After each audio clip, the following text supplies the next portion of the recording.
right now. I was never in the movies. Plays, oh yes, hundreds of plays, please.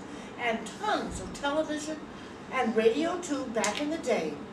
But never ever the movies. That was up until a couple of years ago. I found out that this was a problem growing up on the streets of Jackson Heights. Now Jackson Heights is a very outer neighborhood of New York City. I would be playing jacks or hopscotch with the other kids, and I would say, "Excuse me, I have to go now, I have a matinee." A matinee? What's that? It's a show. I'm in a Broadway show. Broadway? You mean in the city? Oh yes, I have to take the tube. I mean the underground. I mean the subway. You mean you're an actress? What movies you in? Well, none, actually.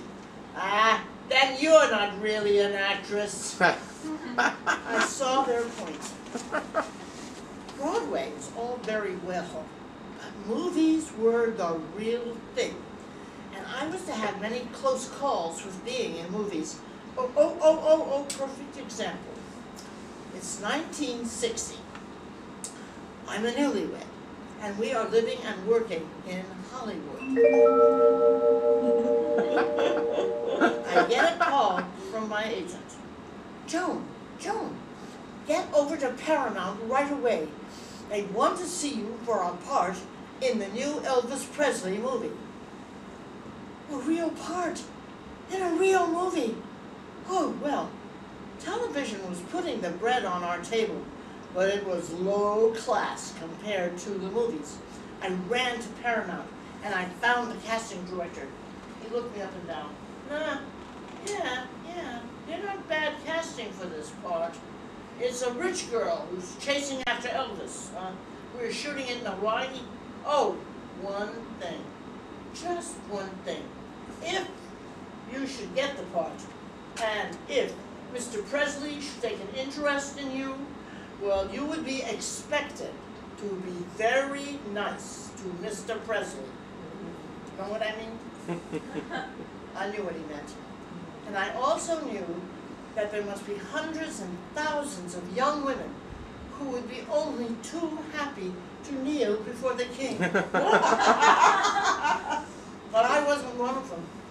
So I said, well, you see, sir, I just got married, and I'm very much in love with my husband.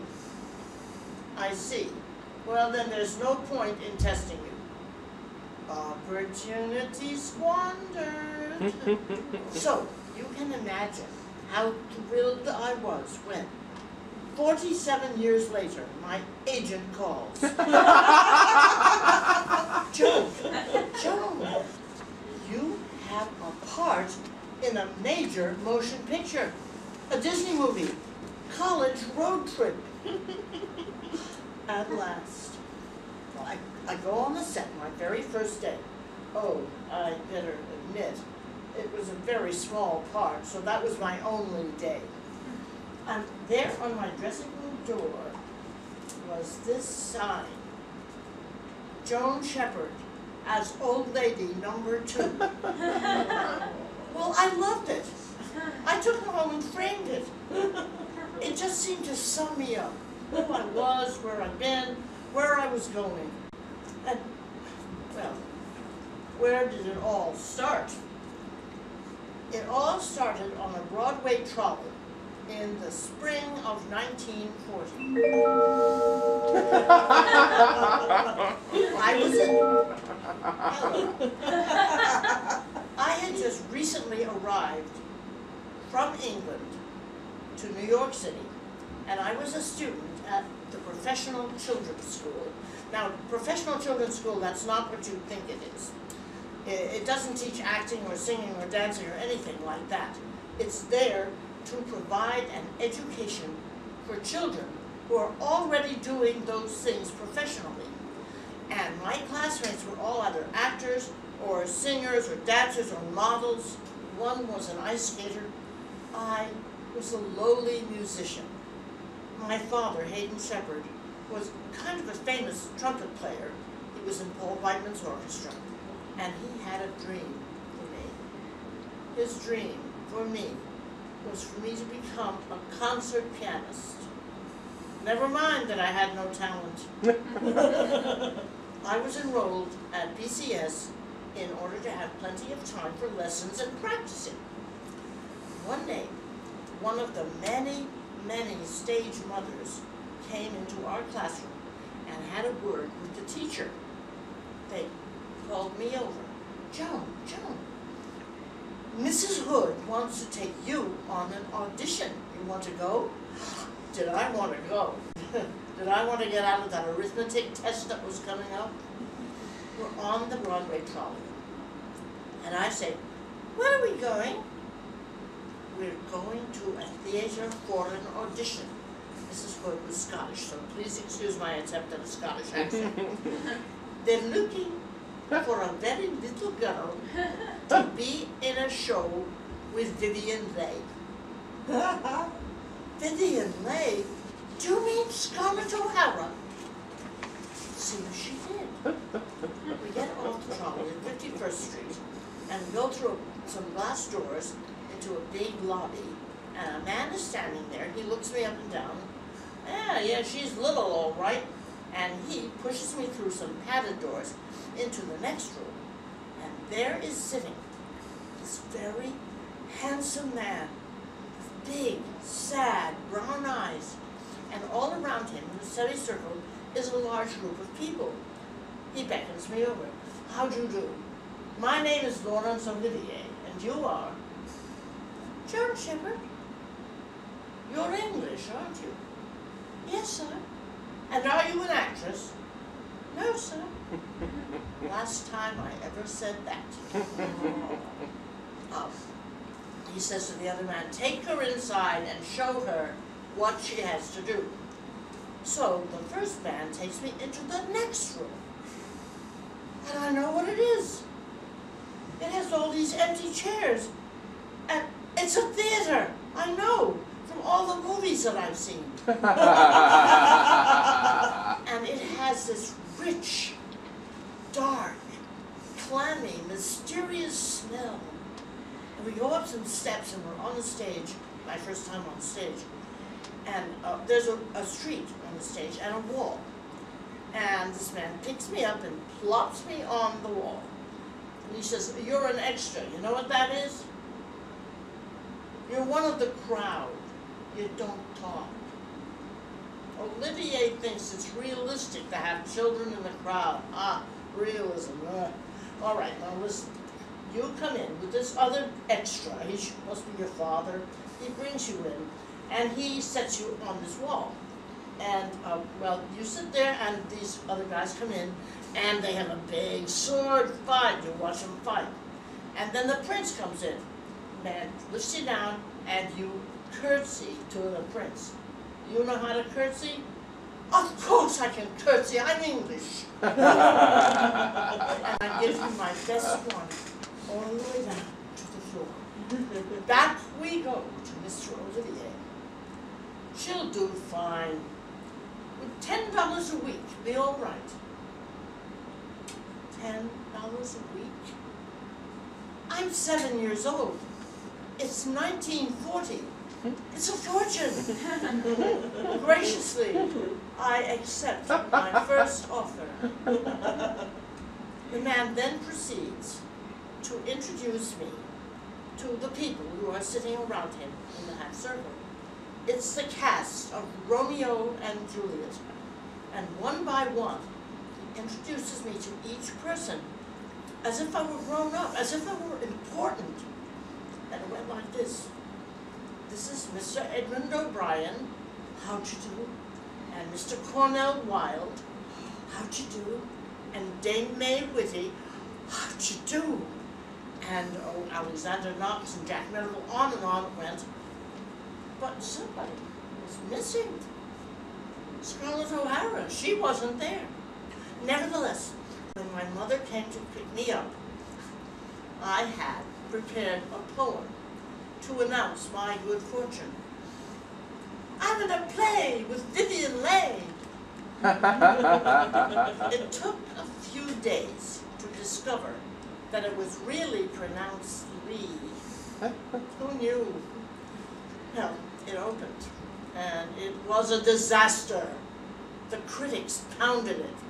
They said things like, how dare these Hollywood people come to Broadway and try to do Shakespeare? Yeah, right. Laurence Olivier dares to try to do Shakespeare, please. Well, I loved it. I thought it was wonderful. And I especially loved the words, the way they sounded, the way they felt in your mouth. And oh my, I knew them all. I knew every line from the beginning to in Fair Verona, where we lay our scene, to once more on pain of death all men depart. That was my execute. Then I had to go home. Oh my, I want a line of my own. I want something to say. So I made one up. Every night I would whisper to the extra who was supposed to be my father, "What was the fight about, Daddy?" I knew I had to whisper, because Mr. Olivier wouldn't want anything heard that wasn't Shakespeare. And every night he would be waiting for me in the wings, stage left. He'd pick me up and carry me as far as the dressing room stairs. And on closing night, he kissed me goodbye. My mother and I left the theater by way of the stage door, and outside the stage door were all these young women, all waiting, dying to catch a glimpse of Mr. Olivier. And I walked among them with my head held high, and I let them know, he just kissed me. Romeo and Juliet opened on Broadway May 9th, 1940. 70 years ago in May was my very first time in any play. I stepped upon the stage. I was 7 years of age. 70 years ago in May, it happened to be the night that day. The day I got my start, the day I lost my heart. My part was non-existent. I sat upon a wall, and I curtsied to Prince Aeschylus. That's all, that's all. And I whispered to my father in the play, "What was the fight about, Daddy?" Because I wanted something to say. 70 years ago in May, how could I know? I had found my way, the way I was to live, the way I was to give. 70 years ago in May. Admit it, admit it. You are wondering what happened to my English accent. Even the kids in Jackson Heights wondered, "Hey, Shepherd, how come you don't talk fancy no more?" Well, I had been in several shows by now, and I was always cast as a little English girl. Well, one time I was French. In Jane Eyre, I was French. But mostly, little English girl, I would get the part because that's what I was, little English girl. One day, my mother, who was very, very far from being a stage mother, she heard about a big Broadway hit that had a great part for a 10-year-old girl in it. So she took me to see the producer.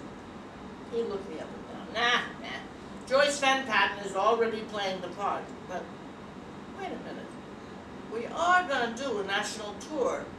I might consider you for that if you could lose that accent. So the very next day, I stopped talking fancy. I got the part. Pat framed To Mar the World. And she was supposed to be, the quintessential all-American girl.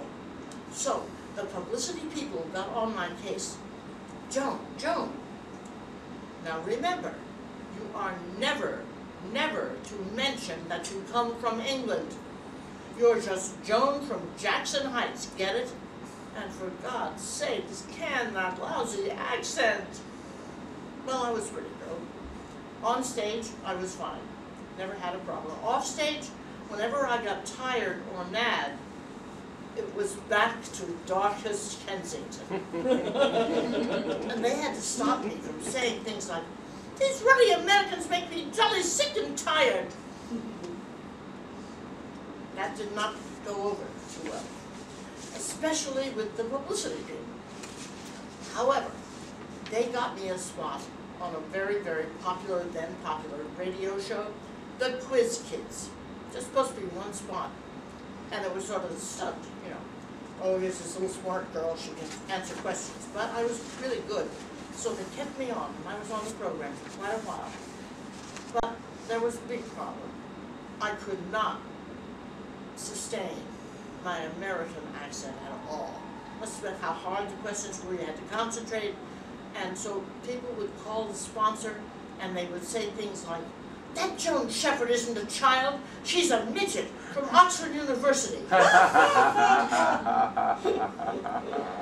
was scorned on the air, and I was scorned at school too, but nevertheless, my career was booming. My next job was as Tallulah Bankhead's daughter in a play called Foolish Notion. And here we are, Miss Bankhead and I.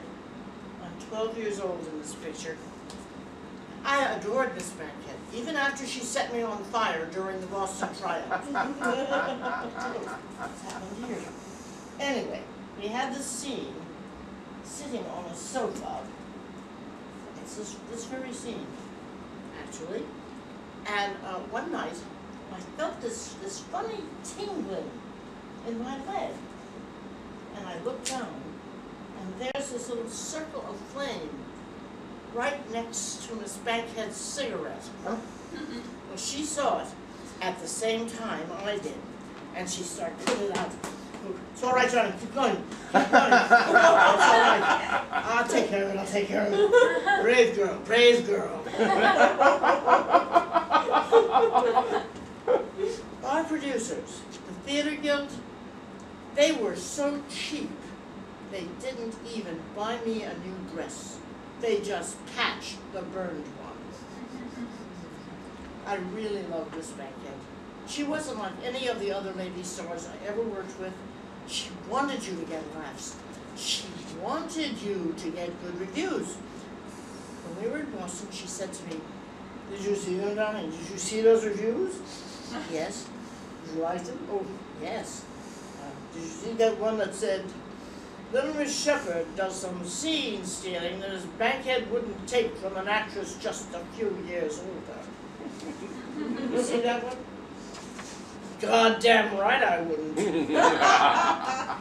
Opening night on Broadway. Oh, what thrills! Oh, couldn't beat that for thrills. Oh, flowers and presents. No telegrams. It was wartime. Miss Bankhead promised me a wonderful opening night present.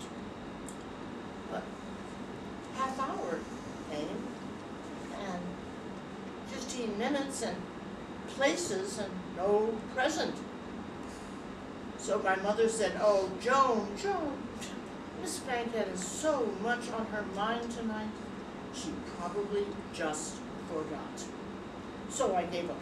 Well, the show is over, we're waiting to go on for our curtain call, and Miss Bankhead suddenly pushes me through the door, saying, "Happy opening, darling." And there I was, 12 years old, taking a solo star bow on a Broadway opening night. What a terrific present. What a terrific lady. Well, after that, I wasn't out of work for a second. A reporter asked me, "If you could have any wish at all, anything, what would you wish for? Do you want to be rich? Do you want to be famous?" "No, I just want to work all the time." Be careful what you wish for. Fates were all the same. Am I rich? Ha ha! Am I famous? Well, you never heard of me, right? But do I work all the time? Somehow, and by some miracle, Mostly, I do. Oh. Touch wood when I say that. Like most actors, I always think the job I have right now is my last. Well, now, it's 1949, and I am in a new Broadway play in rehearsal. It's The Member of the Wedding, starring Ethel Waters and Julie Harris. Now, I thought I had been hired to understudy Julie Harris, but no, hired me for a 5-line part. But I wanted to work all the time, so I come to rehearsal every day, carrying my big bag of homework. Now, I never do it, but I have it there. And one day, I'm sitting off stage, trying to understand geometry, when I hear this fight break out. And, of course, I had to listen. I heard, "No, Mr. Clerman, I'm not going to do it." That was our star, Miss Ethel Waters. She was famous for her rages, as she herself called them, and it sounded like one was on the way. "Now, Ethel, won't you just try it for me? Try it, Ethel." That was our director, Mr. Harold Clerman, a pasty-faced chubette who seemed to enjoy dissertating on theater much more than he loved directing. "No, Mr. Clerman, you hired me to be a straight dramatic actress, and now, just because I'm a famous singer, you want me to put a song in this show. Well, I think it is a cheap vaudeville stunt, and I am not going to do it." "Oh, now, Ethel, please, won't you just try it for me?" "No, Mr. Clerman, this is not a musical. Do you want me to rage?" No, Ethel, no, certainly not, no. I certainly don't want you to rage. Please, won't you try it? Don't you understand? Right, music is an integral part of theater fabric. And even in Shakespeare's day, why, all right, I will try it, if you will just shut up. So they go back to the top of the scene, and it's the one where Julie Harris, as Frankie Adams, is running around her kitchen, and in the kitchen is Bernice Sadie Brown, that's Miss Waters, and little 7-year-old Brandon DeWilda as her cousin. And she's running around trying to tell the world how much she wants to belong to something. She wants to be a member. And she goes, "Boy, oh man, oh boy, we'll be walking down a dark road, and we'll see a lighted house, and we'll go up to it, and strangers will rush out, and they'll say, 'Come in, and we will be members of the whole world. Boy, oh man, oh boy.'" And Miss Waters grabs her and pulls her down on her lap, and suddenly Miss Waters is singing. "I sing because I'm happy. I sing because I'm free. For his eye is on the sparrow, and I know he watches me. Why should I feel discouraged? Why should the shadows come? Why should my heart be lonely, away from heaven and home? For Jesus is my portion, my constant friend is he. For his eye is on the sparrow, and I know he watches me. His eye is on the sparrow, and I know he watches me." Well, as if by magic, Julie and little Brandon start singing along with her. How did they know the music and the lyrics? To this day, I have no idea. And all three go, "I sing because I'm happy.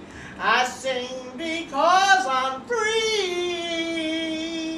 for his eyes on the sparrow, and I know that he watches. And now, Julie has dropped out. She isn't singing. And Miss Waters does not sing the very last note. So it's just little Brandon in his 7-year-old quavering voice going, "Me." And Miss Waters says, "Frankie, you got the sharpest set of human bones I ever felt." Kurt, was I lucky to be there or what? Well, my luck was about to desert me. Member of the wedding was my 9th and last Broadway show. What happened?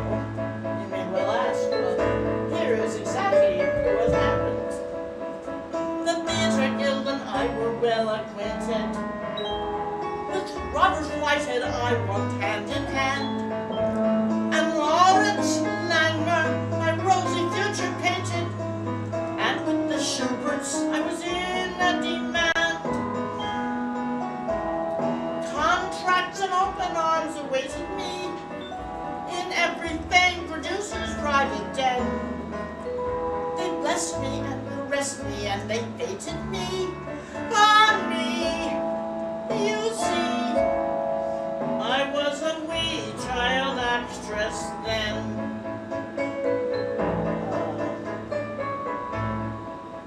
But time wore on and so my bust grew rounder, and I had to wear a girdle now and then.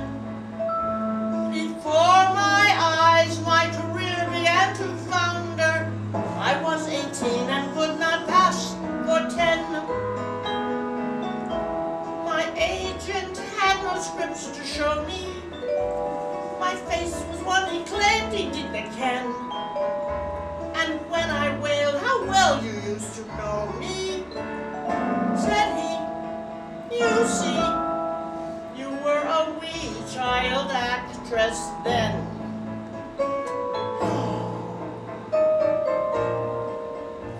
The moral of my story is quite simple, addressed to all child actors who can hear. When you spot that first adolescent pimple, you may be certain that the end is near. You walk into an office proud and stately, no matter what your triumphs way back when. They'll ask you, "What have you been doing lately?" Mommy, you'll see, you'll be an ex-child actress then.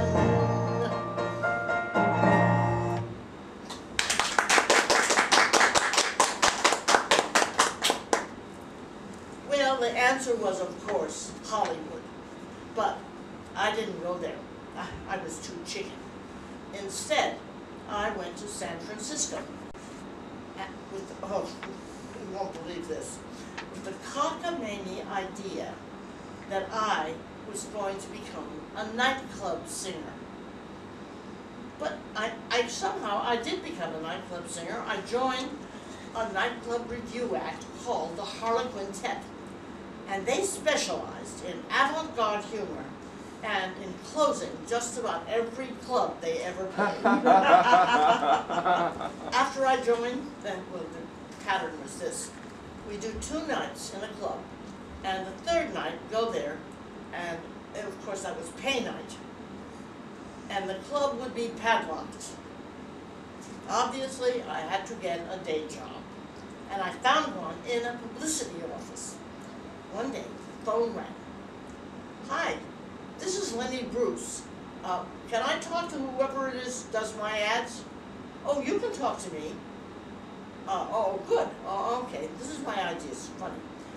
I thought it would be a riot if my quotes from the critics could be in Latin.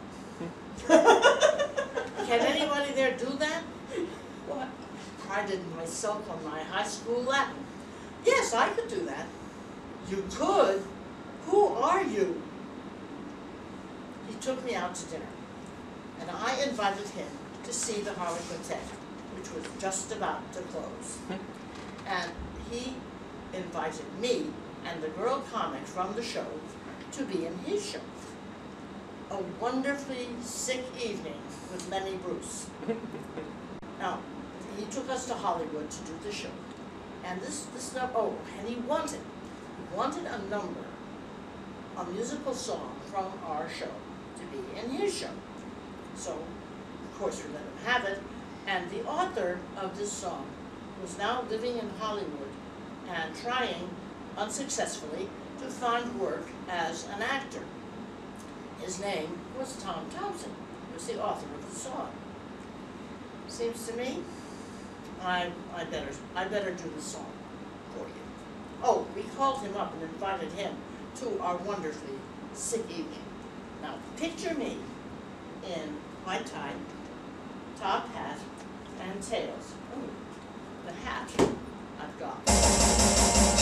I met some red hot mamas in my days. I met pajamas and negligees. The sun showed promise at Cupid's game. No one set my heart aflame. I met a million flappers, young and old. A million garter snappers left me cold. But there's one man trapper in this town who fires me up and burns me down. You can kindle my tent. I'm smoldering with desire. I'm burnt to a cinder like a raging, blazing forest fire.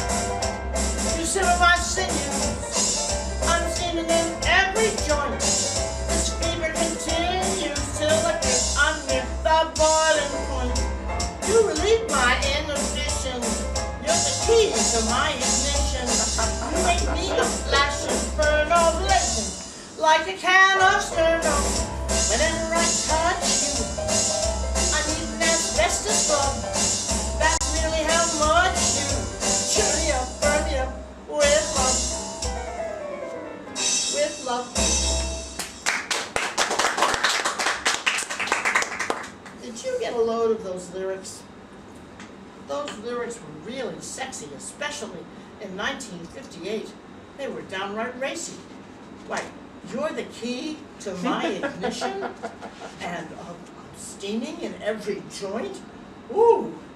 But those lyrics were prophetic because they turned out to be absolutely true and apply to me and the author of the song. Because Tom Thompson turned out to be Evan Thompson, and I married him, and we lived happily ever after in Hollywood. Hollywood was very good to me. The casting community saw me on stage as one of the girls in The Crucible. They're all hysterical teenagers. So I got typecast in Hollywood television as an hysterical teenager. Now, I wept and moaned and sobbed and cried and had hysterics in such shows as Rawhide and Divorce Court, Bus Stop, Markham, well, all those shows that nobody remembers anymore, except maybe Rawhide. Rawhide is kind of remembered. And boy, they loved me. The producers and directors loved me, and I kept getting these jobs. And it was quite a long time before I really discovered why I was getting these jobs. I was over 18, and I photographed on screen, fortunately, as 14, 15, 16, whatever the script called for. And if you're under 18, they have to pay for a tutor, a social worker, and 3 hours a day of school out of every shooting day. And I was saving them all that money, so they loved me. Every once in a while, someone would ask me, "How old are you, Joan?" And I would dimple prettily, and I would say, "Oh, I just turned 18.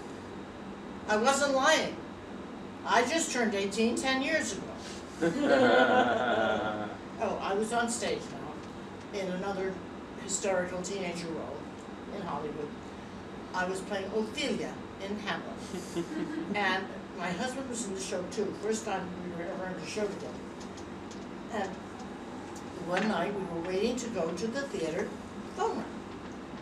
I could tell from the way Evan looked and answered that there was somebody important on the other end. He hung up and he said, "That was Joseph Schildkraut.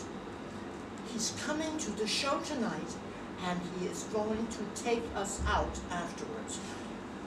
Joseph Schildkraut, that Oscar-winning star, the father in The Diary of Anne Frank and on stage and in the movie, and he's coming to he's going to take us out.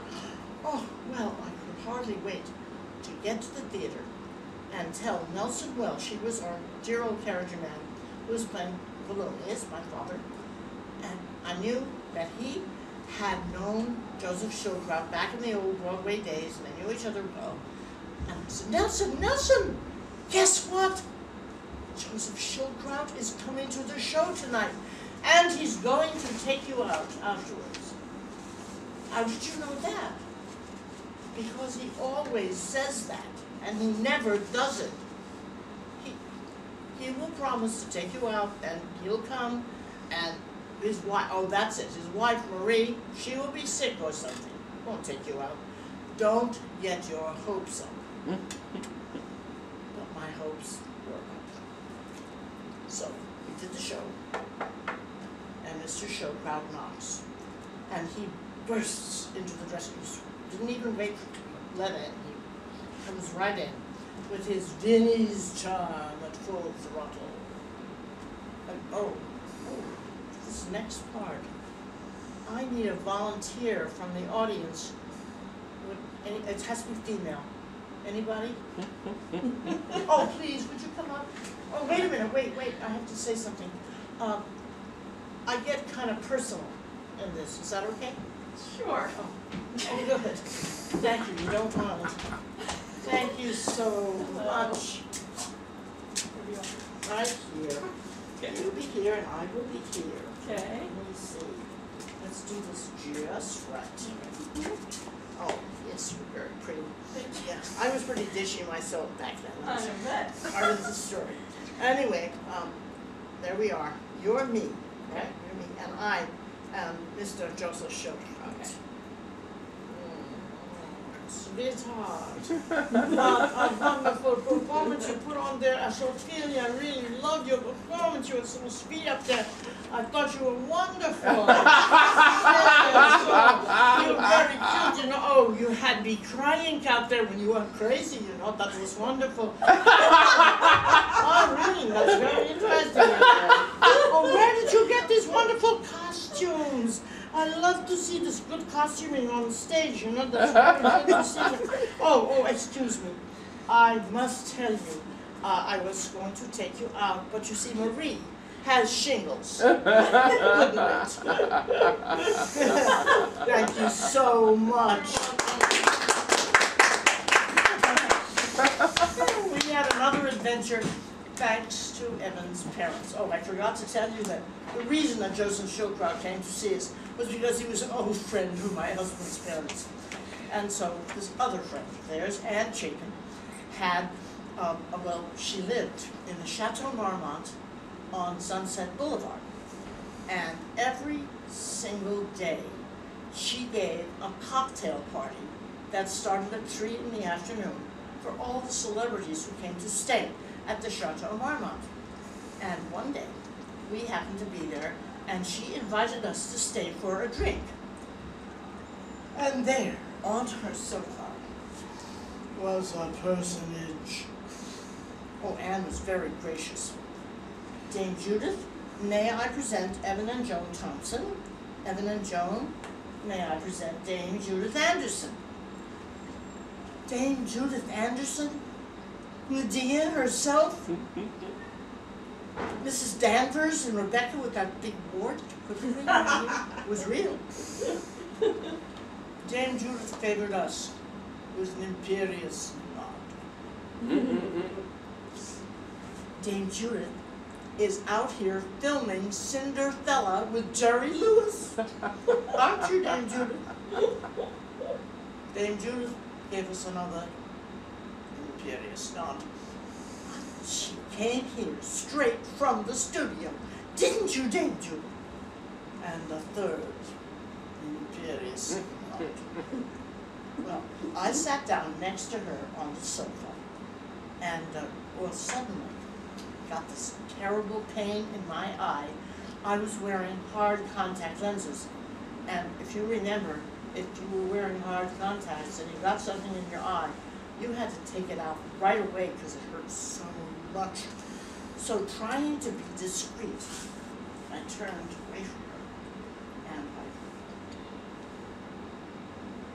tweaked out the lens and I flicked it, surreptitiously I thought, and carefully put it back in my eye. Whereupon, Danger, did you see that? That little girl just took her eye out of her head and licked it and shoved it right back in there. So he didn't like it. I'm in pictures, you know. Motion pictures. And I can't see a fucking thing. I tried to use them. I wanted to be able to see, but I couldn't do it. I tried so hard. May I trouble you for another drink? We beat a hasty retreat.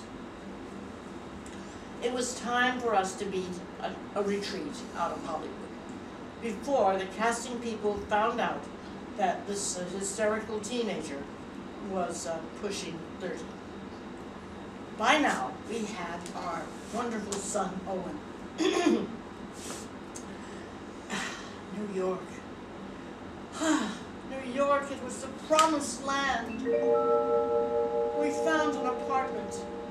We found jobs. And I found that I was still a teenager. Just one difference. Now, I was a boy. Well, probably because of my size and shape and, well, most of all, my choir boy voice. I found myself cast as the pauper in The Prince and the Pauper, and as Jim Hawkins in Treasure Island, and most of all, excuse me, most of all as Pinocchio. Just one problem. Or should I say two? These. Yeah, my tits. But I solved that problem by inventing the bust crusher. Now the bust crusher consisted of an ace bandage wrapped all around and shoestrings for shoulder straps and masking tape, tons and tons of masking tape, which all made a nice flat package. And voila, I am the puppet, Pinocchio. How lovely to be a puppet, the one they call Boy Jones. How lovely to be a puppet with a gender of my own. How lovely to change my profile to flat instead of round. How lovely to get voiceovers for boyish way I sound. How wonderful to ape a little boy shape. It gives me such a high, glowing eye, achieved it with Scotch masking tape. How lovely to be Miss Shepherd with a double life I've led. When the show is over and when I go home to bed, I tear off the old bus crusher and I'm free. How lovely to be Mrs. Thompson like me.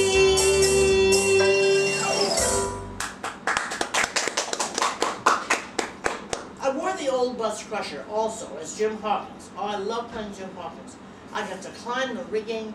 I got to fight the pirates. Oh, it was immense fun. But there was a problem. My weight.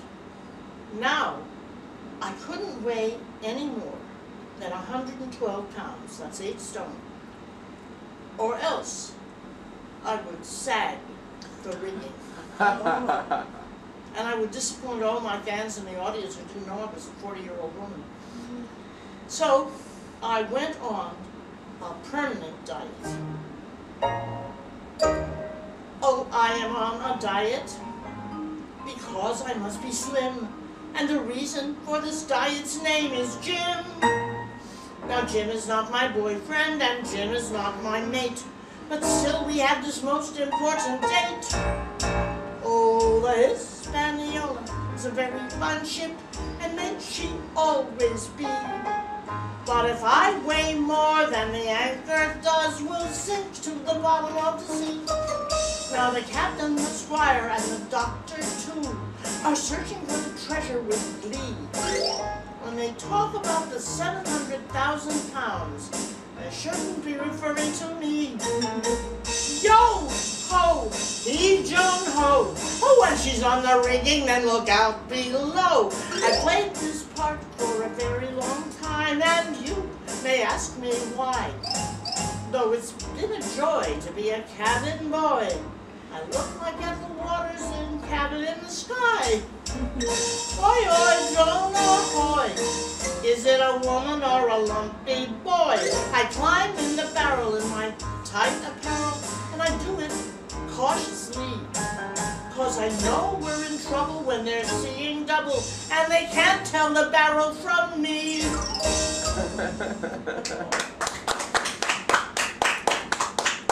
I climbed the rigging for the last time in 1987, and I went from being an elderly boy to being the resident character woman for the River Rep. Now, the River Rep was the crazy brainchild of the crazy director, Jane Stanton, who had the insane notion that she, Warren Kelly, Evan Thompson, and I could take a dying theater and turn it back to its former days of glory, the Ivoryton Playhouse in Connecticut.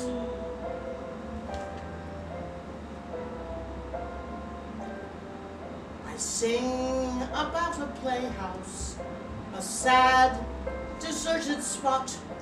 The land it stands on slated to become a parking lot. The ghosts of all the actors who played there in the past are begging, stop the wrecking ball and let our theater last. The roll call was resplendent with legendary names: Tula Bankhead, Marlon Brando, Art Carney, Joan Fontaine, Helen Hayes, Katharine Hepburn, Vincent Price, Ginger Rogers, Miss Ethel Waters. Now don't you hear the music and the laughter in the air? And if you pay attention, you can feel the magic there. The magic and the memories are living in the space. And if they die, we say goodbye forever to the place. So sweep away the cobwebs, uncover history. May the gods of theater smile on you if you will only set us free. If you will set us free.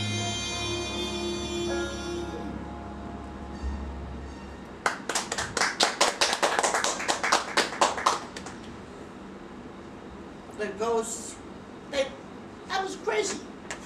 Us taking orders from a bunch of ghosts, that's how we were going to save the theater? But you know what? It worked. We did save the theater, and 97 productions later, we turned it back over to the ghosts and the people who owned it, with reputation restored. And it's thriving today.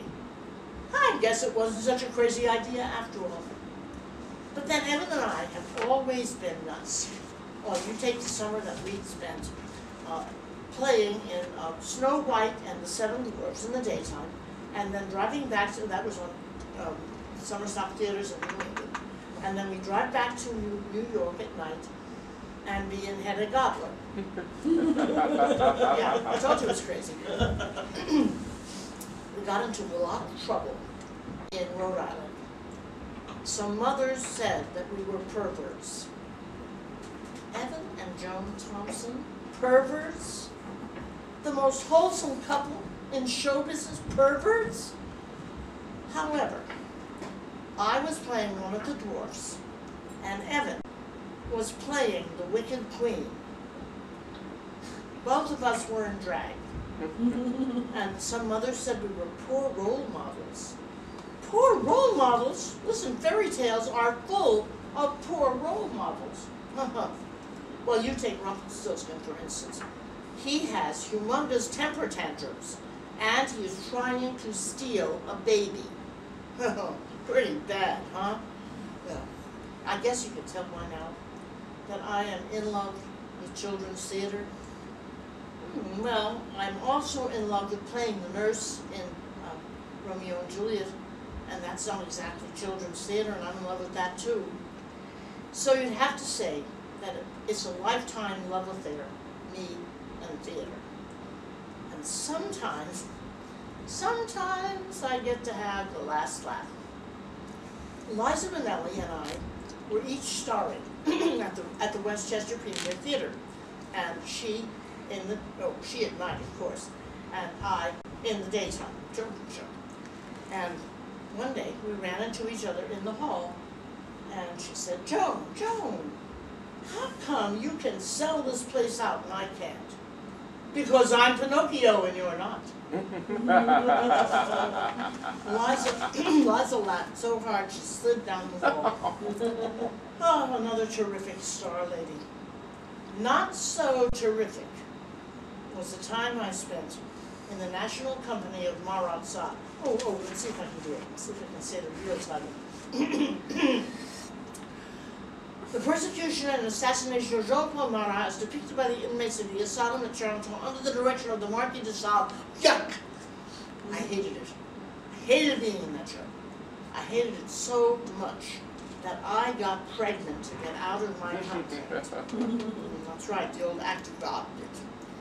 And the result of that was our beautiful daughter, Jen Thompson. When she was about 8, she heard about this, and she said she was going to call her biography Act of God Baby. Now, my Act of God Baby is all grown up now. And she recently made me a grandma. And boy, do I love that part. Almost as much as I love playing the grandma in Little Red Riding Hood. You know, this part was written especially for me by John Clifton and my husband.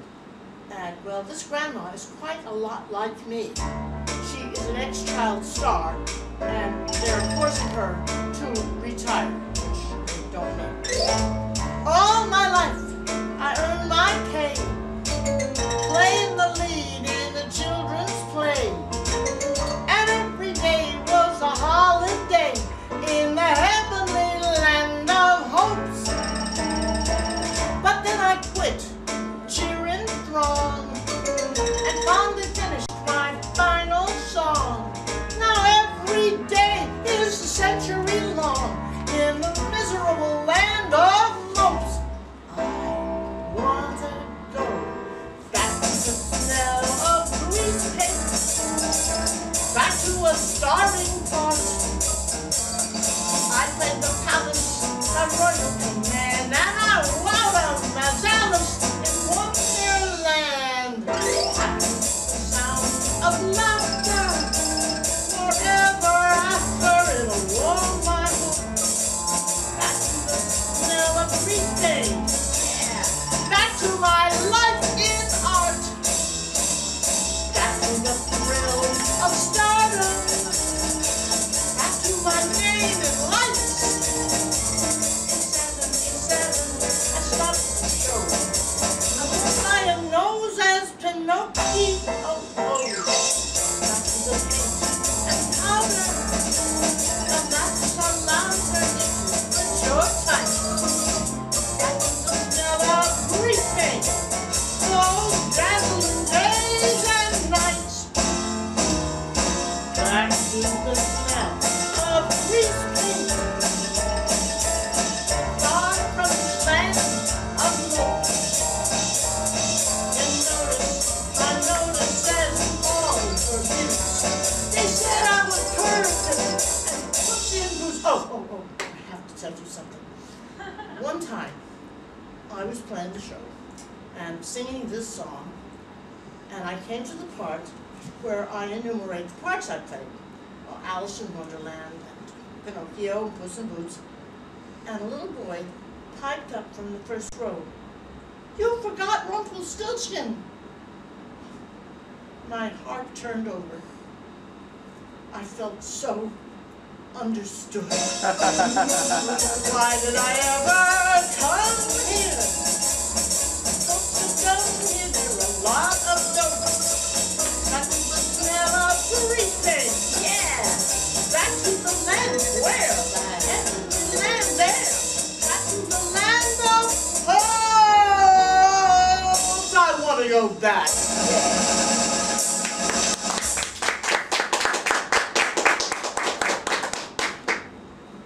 I guess you could say my whole life has been a kind of a fairy tale. No wonder I still believe in them. I'll always believe in fairy tales somehow. They're realer than real. Everyday fact you can add and subtract. Can't quite convey what I feel. I'll always believe in make-believe.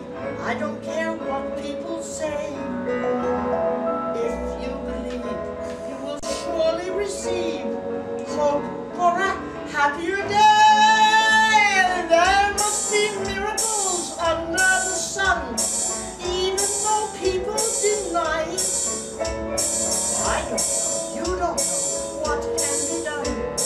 How can we know till we try it? I always believe in fairy tales, somehow they're truer than true. The world is a tough and a troublesome place, where everyone lives with a frown on his face. Troubles would vanish, never a trace, and the world would be splendid and new if our favorite fairy tales finally were to come true.